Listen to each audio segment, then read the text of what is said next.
친구들 안녕하세요.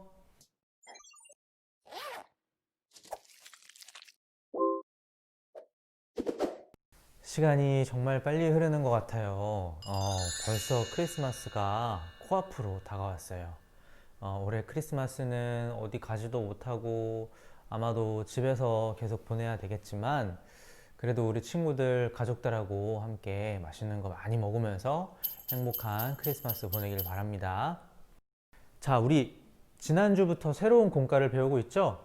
오늘도 지난주에 이어서 모세에 대한 이야기를 들려주도록 하겠습니다.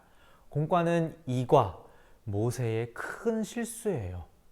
오늘 모세가 어떤 실수를 했는지 함께 알아보도록 하겠습니다. 우리 친구들 지난주에 배운 내용 다시 한번 떠올려 볼까요? 애굽 땅에서 살던 이스라엘 백성들이 시간이 지나면서 점점 더 많아지고 힘이 세지니까 바로 왕이 이스라엘 백성들 가운데서 이제 남자아이가 태어나면 그 남자아이를 나일강에 던지라는 명령을 내렸어요. 바로의 이 명령 때문에 많은 이스라엘 아이들이 죽임을 당했는데 모세는 하나님의 특별한 계획으로 바로의 공주에게 발견되어서 목숨을 건지게 되었어요. 목숨만 건진 게 아니고 모세는 이제 공주의 아들이라는 새로운 신분을 얻게 되었고 그 당시 가장 강력한 나라였던 애굽의 왕자로 이제 살아가게 되었어요. 그래서 모세는 최고로 강한 나라에서 최고로 좋은 교육을 받으면서 왕궁에서 누릴 수 있는 모든 좋은 것들을 경험하면서 자라나게 돼요. 그런데 더 놀라운 건 모세가 아이였을 때 바로의 공주가 모세의 진짜 엄마를 유모로 불러서 모세를 키우게 했어요. 여기서 유모라는 거는 자기 아들이 아닌 자기 아이가 아닌데 이제 대신해서 그 아이를 키워주는 사람을 유모라고 해요. 물론 그 공주는 자신이 선택한 이 유모가 모세의 진짜 엄마라는 사실을 알지 못했죠.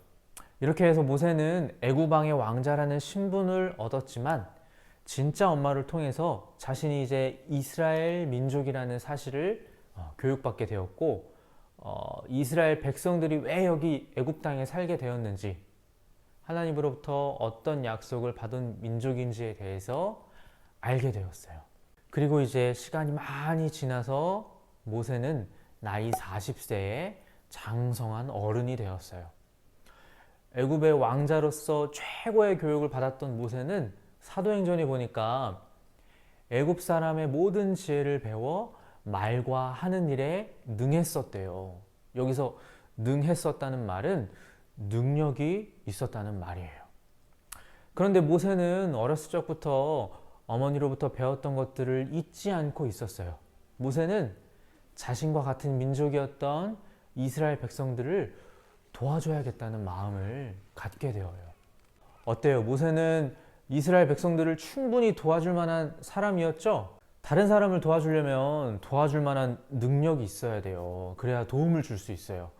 물에 빠져가지고 막 허우적거리고 있는 사람을 도와주려면 수영을 잘 해가지고 물에 빠진 사람을 이렇게 딱 건져내올 수 있을 만한 능력이 있어야 되고 또 무거운 물건을 옮기는 사람을 도와주려면 그 물건을 같이 들어줄 만한 아니면 혼자 들고 갈 만한 힘을 가지고 있어야 해요. 그런데 우리 친구들 모세는 어땠나요? 일단 모세는 이집트의 왕자였어요. 그냥 귀족 출신이 아니라 공주의 아들이었어요.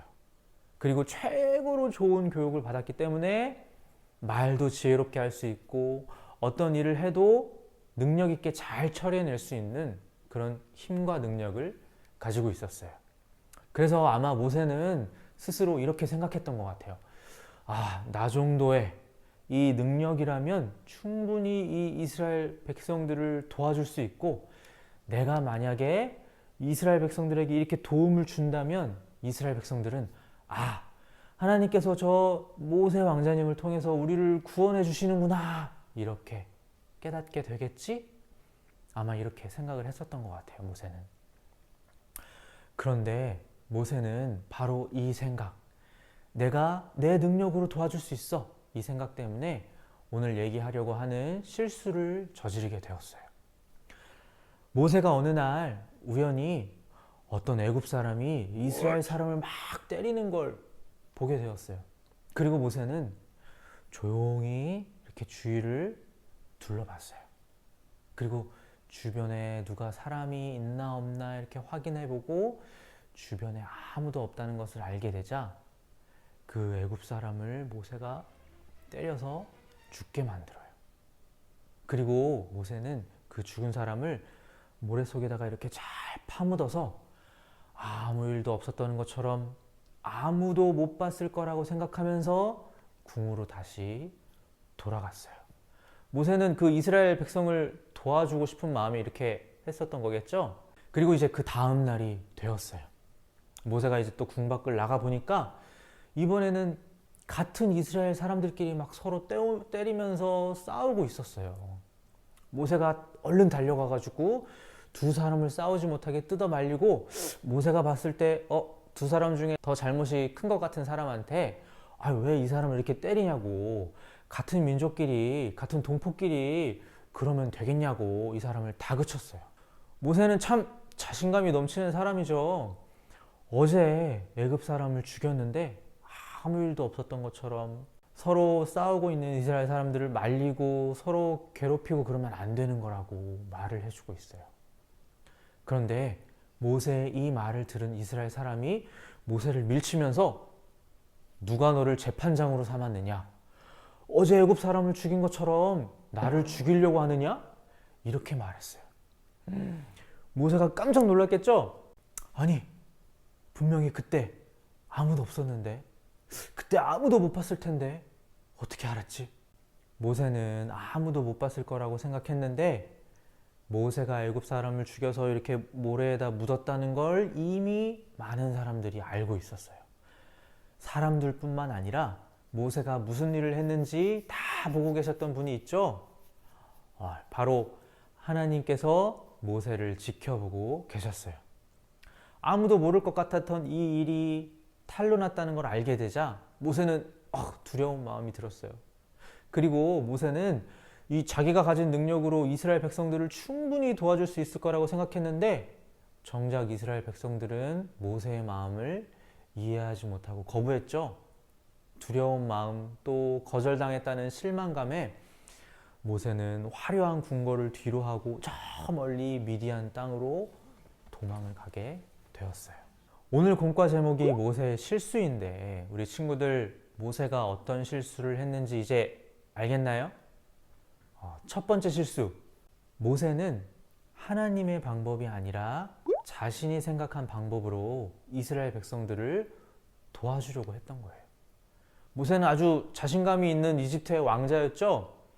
왕자에다가 지혜롭고 말과 행동에 다 능력이 있어서 그랬는지 하나님께 기도하고 하나님의 뜻과 방법이 무엇인지, 어떻게 이스라엘 백성들을 도와야 하는지 하나님께 물어보지 않고 그냥 자기가 옳다고 생각한 대로 행동해 버렸어요.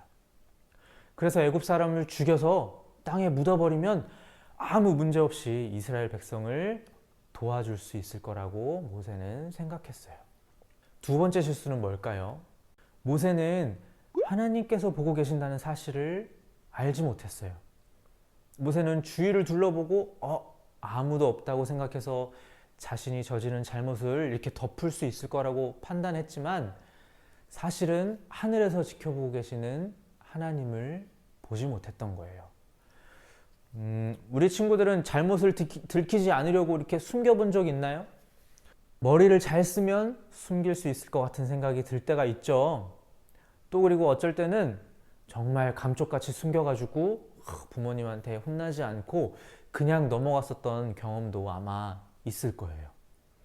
그런데 하나님은 모든 것을 다 보고 계시고 또 알고 계시기 때문에 하나님을 속일 수 없고 하나님을 속이려 해서는 절대로 안 되는 거예요. 근데 모세는 이거를 깨닫지 못했어요.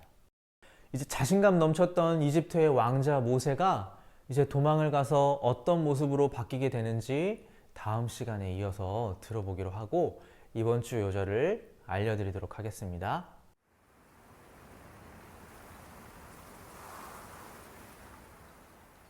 이번 주 요절은 공과에 적힌 요절이랑은 조금 다르니까 헷갈리지 말고 우리 친구들 잘 외웠으면 좋겠어요. 이제 집에서 보내는 시간이 점점 많아져서 좀 답답하고 힘들겠지만 조금만 참고 건강하게 우리 친구들 크리스마스 잘 보냈으면 좋겠습니다. 우리 친구들 다음 주에 다시 만나도록 하겠습니다. 안녕!